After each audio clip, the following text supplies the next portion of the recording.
Hello, I'm John Furrier here with theCUBE. We are live in Paris for the RAID Summit. It's a two-day event where all the leaders around the world are gathering to talk about the trends in AI and all the enablement, all the startups, the companies that are being built, and of course, the value proposition for customers, and that is also creating a resurgence and a massive growth in wealth creation, and of course, the capital markets are here. Michael Harris, Vice Chair and Global Head of Markets at the New York Stock Exchange, NYSE.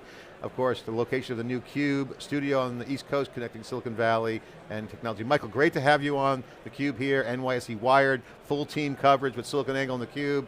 It's great to see you. Great to be here, thanks for having me on. Kim's here, Brian's here, my team's here. It's a real collaboration. The whole team's here. Really great collaboration. We're seeing a lot of activity. The organic buzz in the market is hot. We just had the Google CMO on. They're seeing a rise in their business. We're almost in this lift market, it's lifting up.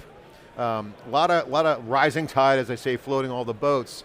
What are you seeing out there right now? Because you're seeing the intersection of capital markets, you're seeing a lot of activity, a lot of investment on the private side. What are you seeing in the market right now? Yeah, sure. You know, I think it's a couple of broad themes that we're seeing overall. In the public markets specifically, it's a combination of the secondary markets are trading pretty much near all-time highs, which has been pretty astounding when you think about some of the geopolitical things that have been happening in the background. You also have on the other side of it, public and private investing has been at close to an all-time high. And as a result, you're seeing a lot of private investors that are looking at now getting money taken off the table. You're seeing companies that are looking to bring their public processes forward. And it's kind of the right time to get IPOs done. So you've seen a number of really successful transactions come to the marketplace.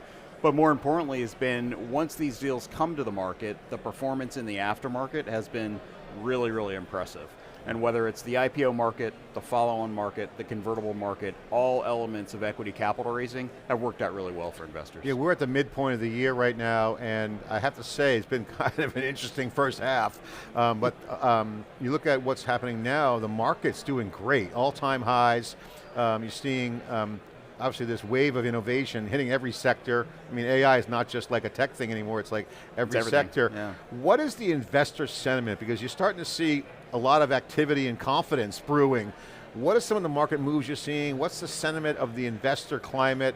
You guys watch that closely. Just what's your take? Because it feels great right now, but what's your view on this? Yeah, I mean, I think you feel a lot of that right now. You know, the conversations that you're seeing in the hallways are kind of very much focused on this sector, and I think one of the areas that people are really optimistic about is that it's impacting every single industry, every single asset class, and there's nothing that's going to be unaffected by AI. And that's trickling through what we're seeing in terms of some of the themes in the public markets. So pretty much every company that comes to the public markets, there is a theme somewhere about their AI strategy. And there's also an underlying theme about what's going to be the revenue lift, what's going to be the scale impact of having that theme as a part of their overall business. So investors are looking at that, they're looking at how that plays into their own revenue projections and how they think about the growth profiles of these companies.